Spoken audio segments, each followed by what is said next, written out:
Welcome back. You're watching NewsX. My name is Vineet Malhotra. After a month of disruptions and chaos, the Parliament has witnessed high-octane drama at a completely different level and scale.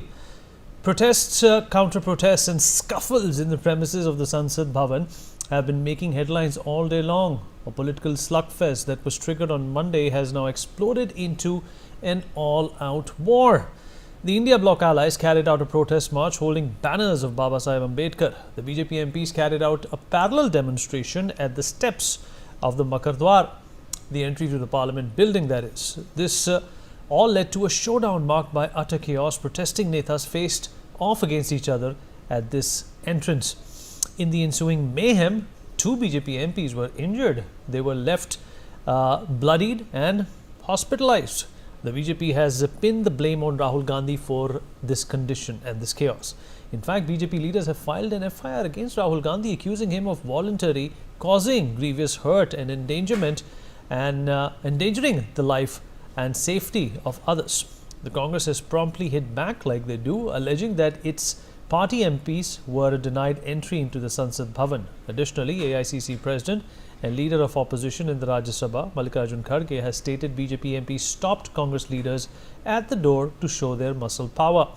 He has claimed that BJP MPs forcefully pushed and injured them.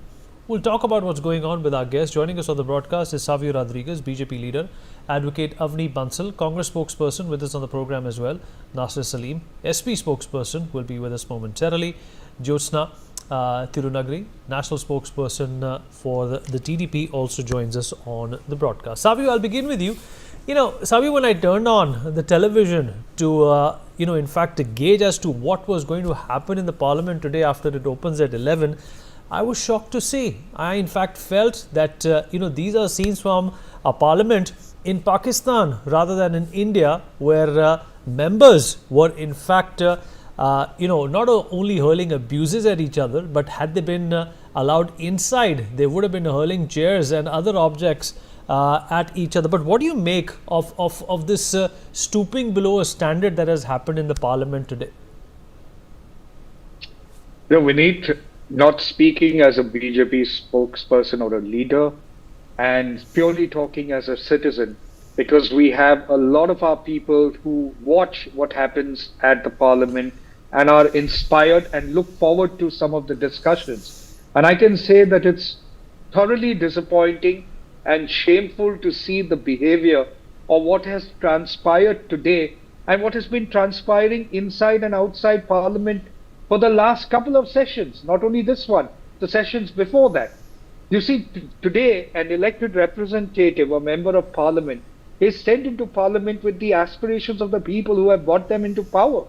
The idea of the Parliament to function is about ensuring that the socio-economic progress of this country takes place, reforms takes place, bills are passed, the aspirations of the people via the issues that are raised by their representatives are answered.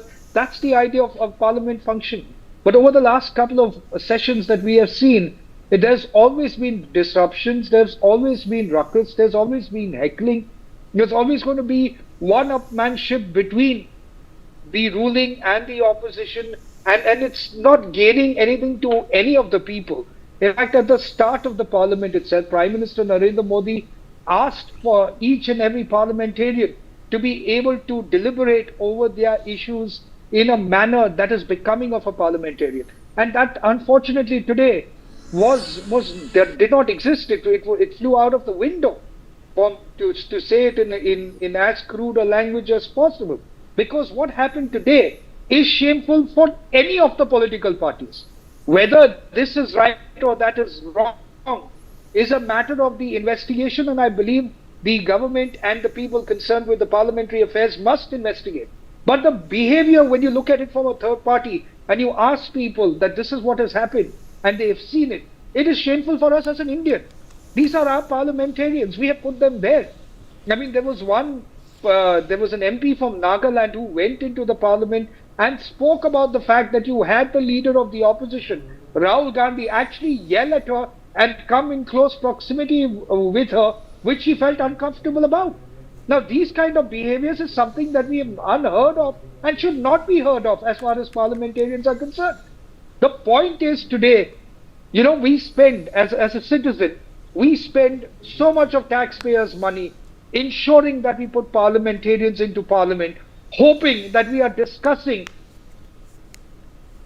the socio-economic welfare, promises that we want for this country. But in the end, all that money that is paid to the parliamentarians gets wasted in this kind of behavior. This is not parliamentary behavior. This is hooliganism. This is gundagardi.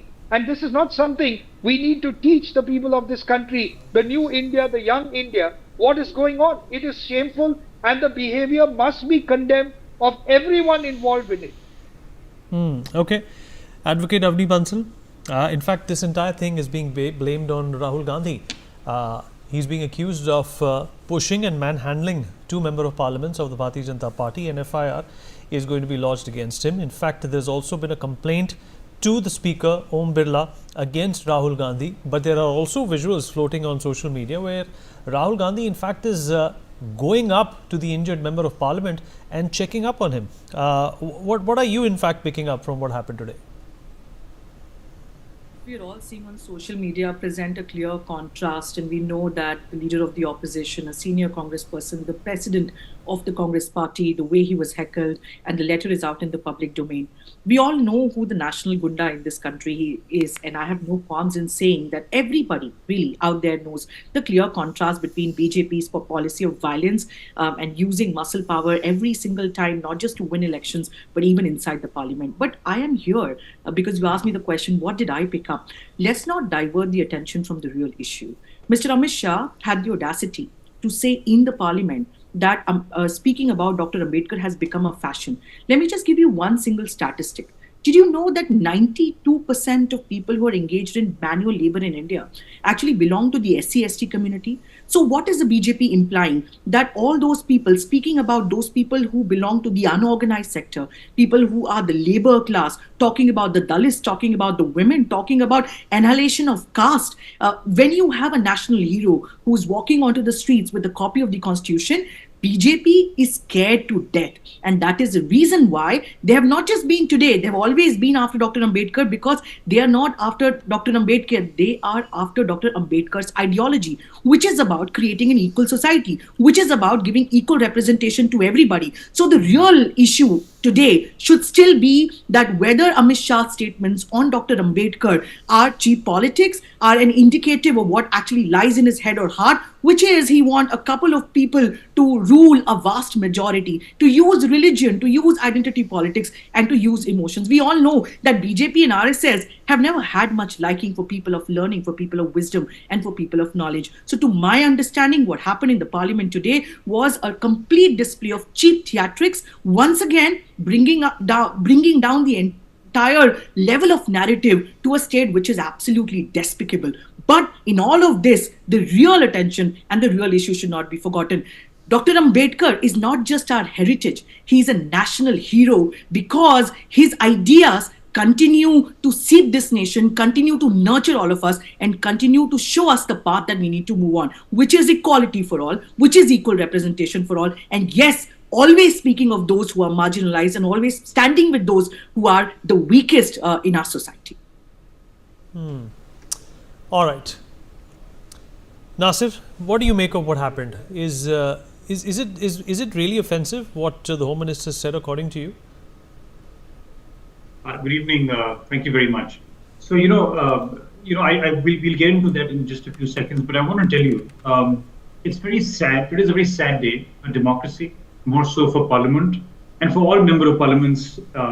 Because what we see and what we saw today in Parliament is unfortunately nothing but waste of funds, taxpayers' money, and most importantly, nothing but deviation tactics of the current government to ensure that the real issues don't get discussed. And here are our list of real issues that need to be discussed in Parliament. There is a bleeding informal sector, there are MSP issues, there is inflation across, especially food price inflation, which you and me and the common man on the street is getting hit month on month, year on year, day on day. There is unemployment, there are issues like paper leak, which, for example, in Uttar Pradesh, continue to take main stage. No one's hearing about it. People keep coming in big groups and congregations only to get arrested by the local authorities, where it may be a state subject, but it's important that it's discussed in Parliament. The other issues around women's safety, India ranks one of the lowest in women's safety as far as global index is concerned. There are atrocities on the minorities, whether it's in India or our neighboring countries like Bangladesh. It's time that we stop wasting the money of our taxpayers. It's time that we represent the real issues for which parliamentarians are sent to Parliament to discuss. And it is absolutely shameful, and I can tell you this, that these are nothing but deviation tactics being used. And look, this can continue, but at the cost of the public, at the cost of the exchequer's funds, at the cost of taxpayers' money. I think it's not acceptable, and we completely don't stand for this. The Samajwadi Party is very, very clear. They're saying, and we've been repeatedly saying this, that we will not stand to waste time in Parliament. We need to talk about real issues, the issues I just told you clearly. And as far as the question on, on both sides of the, of the altercation or so-called altercation that is visible now on social media, all that I want to say is that, let it be investigated. There are cameras, as rightly said by my co-panelist Avni, that there are both sides of the coin here. There should be an investigation, and a fair investigation. And it's too early for me or anyone else to comment on this, but I think proof is in the pudding. You have cameras there. It's the most secure location in the country. You have enough people, enough witnesses to say what exactly may have transpired. Okay. Jyotsna ji, what do you make of this drama that's happening in the Parliament? Obviously, whatever accusations are being hurled by each of the parties is going to be verified on the basis of what proof is available. And of course, it's a building, it's an edifice which is completely and well covered. But the fact of the matter is that, the people of India are paying crores and crores of rupees to these parliamentarians to get reforms going. We are paying all this money. The exchequer, in fact, is collecting all these taxes so that, we could get a move on the development that is promised to us every time there is a vote that happens. But right now what we are seeing is completely pejorative. It's completely a decadent situation where nothing is moving, and all that we see is blame games, pinning one and all for the mistakes of the others. And going back in history, B.R. Ambedkar died, with all due respect, in 1956. It's 2024. What are we really aspiring to do? Sir, for me and for NDA, Dr. B.R. Ambedkar is inspiration. We work according to his principles. That is our we take him as our inspiration. For us, it's not a mere slogan as Congress thinks. I'm sorry to say this, but Congress thinks so. I'll tell you why here. They suddenly raise the issue of Ambedkar ji by actually, that ये जो कांग्रेस के जो थोड़े अनमोल रत्न रहते हैं, ये cut copy paste वाले जो टीम रहता है उनका, they did not publicize the entire video. They have done it, जितना उनको चाहिए, जितना वहां पे वो प्ले कर सकते हैं, प्ले करे तो ये जो अभी नजीर जी शायद वो बोल रहे थे कि डाइवर्शन, ये जो डाइवर्शन कर सकते हैं, because for the past 4 days, at least the past 4 days, the house was running, people were talking, parliamentarians were talking, so Rahul ji and his team couldn't digest that. अरे मुझे भूल गया, I'm not to be seen anywhere, so I'll come with a new concept now, I'll come with something. Yes, okay, fine, but what see, yesterday they had an objection to Amit Shah ji's words, and there was a clarification that was given later on, and there was the full video that was played also. And today what you saw in the Parliament is probably the real DNA of Congress. I'll tell you why. If you all remember, in 2014 during AP bifurcation, a Congress MP, it was him who has actually involved in an act of pepper spray in the Parliament. Hooliganism is in whose DNA? And today 2 parliamentarians, forget about which party they are, sir, they might be from BJP, they might be from TDP, they might be from Congress, they might be from any other party. Let's forget about it. But yes, they are your fellow parliamentarians, senior parliamentarians. They have been hurt. They have been hurt badly. Both of them are in ICU. So at least itna to banta hai. You should at least say sorry, because I'll tell you why. Every day, Congress is actually, doing this kind of agitations. If I'm not wrong, at the same Dwar, Makar Dwar, if I'm not wrong. And all the other parliamentarians from all the other parties, especially BJP, they walk from there. Nothing happened till date. But today, because BJP was doing it, ये कहाँ से ये लोग आ गए, क्यों आ गए, why did they come? First question. Second question, why did they have to resort to gundagardi there? It's pure gundagardi, isn't it? Hooliganism. They talk about, we respect Baba Saheb Ambedkar ji. I'm sorry, sir. I'll tell you why. Who gave Bharat Ratna to Baba Saheb Ambedkar ji? A non-Congress government gave. A central government which was backed by BJP gave Bharat Ratna to Dr. B.R. Ambedkar ji. And again, if I have to quote correctly, who actually defeated Ambedkar ji in elections? It was a Congress party. It was the Congress party. And I'll tell you again, they talk about equality, they talk about OBCs, they talk about a lot of stuff. If you all remember, Jawaharlal Nehru ji ke cabinet mein, you would never find a single OBC leader there, sir. I'm sorry, these are all facts. They can't distort the facts like that. And my question today is, Rahul Gandhi ji, he talks about मोहब्बत की दुकान, but आज जो दिखा हम लोगों को, it was नफरत का बाजार. It was not मोहब्बत की दुकान, it was नफरत का बाजार. And there, my MPs, my party MPs, Baireddy Shabari ji was there, my party MP Appal Naidu ji was there. My question is, because we have seen it in a very close proximity. All right. Let me rope in Advocate Avni. Hold on one second. We have to give others a chance too. Avni, go ahead. My question to my fellow co-panelists is this: why do they get so selectively agitated? Suddenly they are thinking, oh, such hooliganism. Whereas, first of all, in today's case, it was from both sides, and BJP has just created this entire drama. We know who was non-violent and protesting and trying to raise the issue. There was a march that was being carried out to the doors of the parliament, and the BJP members of parliament were carrying placards. They stopped the members of parliament from entering the parliament. So they are just completely distorting the picture, which they have become masters at. The second question is, why this selective outrage? We all know recently, it's not even been a long time, that the Rajya Sabha chair had completely insulted Ms. Jaya Bachchan on the floor of the house. Where was Josna ji that day? Third, you have been in power now for a while, right? This government has been running. Tell me one reform that your government has brought in. You do not want any input on any question whatsoever. The farmers are protesting in India. The laborers are suffering in India. The Dalits are suffering in India. They're trying to raise their voice. What happened in Gujarat recently? Ms. Neha Kumari, an IAS officer, says that all these people are completely misusing the Prevention of Atrocities Against SC and ST Act. There was a huge show of strength that was done by people from all stakeholders. Did Mr. Modi take cognizance of it? Did Mr. Amit Shah take cognizance of it? Not at all.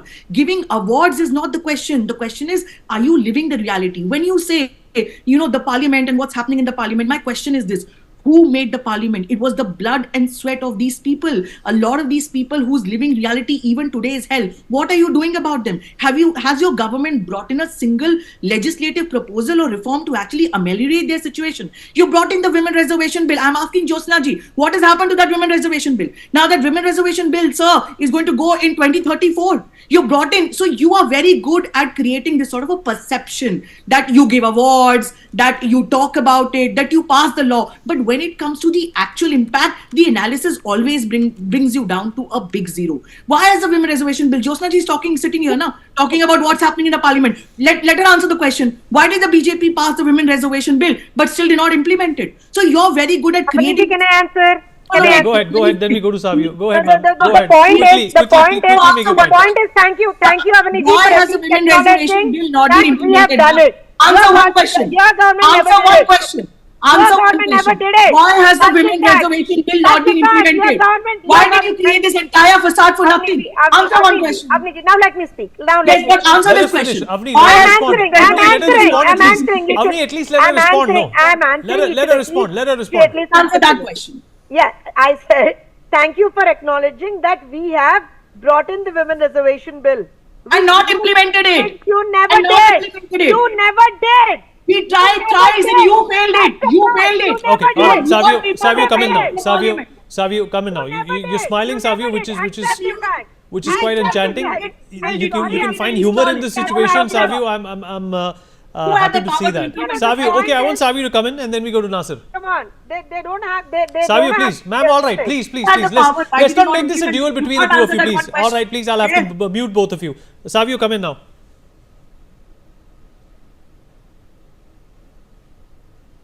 She's from the Congress. Let me say to this panelist who's very articulate in what she's saying, but just lacks the gravitas of the facts that are necessary. Now, I would like her to actually study over a period of time, because there's a lot of data available on what the government has done as far as all communities are concerned. And if she does not have the patience, then maybe she can wait for 2 months when my book is out on what the government has done for all communities. Now, what I find really amusing is on the concern that the Congress leaders and their spokespersons are bringing out about Ambedkar. Now, the BJP and the BJP leaders for a very long time that I am personally in touch with have got the highest regards and respect and believe in Dr. Ambedkar, and we all as Indians should. The point is, we know the history of the Congress and the manner in which they have treated, Baba Sahib Ambedkar. What we are seeing right now is the reality of their face. It's about using divisive politics. Divisive politics, either it is with caste, divisive politics, whether it is with religion, and to try and divide the society. Let me ask this panelist herself. When we are talking about the caste census, why is it that each step of the time in the past, it has been the Congress that has never allowed for the caste census to come in, whether it was Indira Gandhi herself or whether it was Rajiv Gandhi. If you look at the development works or the benefits given to all communities, in particular OBC, SC, STs, over the last 10 years, and I would invite you to read the book when it's out, you will really see that compared to what you did in the UPA era, it is far, far more greater. So I'd rather you stay away from rhetorics. The point is, what has happened in Parliament right now is shameful. You have a member of Parliament, a woman. You were talking about the women bill. I'm telling you, there's a woman, a BJP member of Parliament, who's gone onto the floor of the Parliament and actually stated that Rahul Gandhi's behavior was unbecoming of a parliamentarian, where he yelled at her as far as wanting to go in to the Parliament. Now, whether this is right, wrong, whatever, is a matter of investigation. As far as Baba Sahib All right, let Nasir come in now. concerned, We have a paucity of time. We'll end with Nasir's comments. Nasir? What I want to say is that, if the government in the day is serious about some really good work, it has to be productive. They have to make sure that I'll continue to say this, that these deviation tactics that they're using are not going to be of any help. There are enough opportunities to be discussed.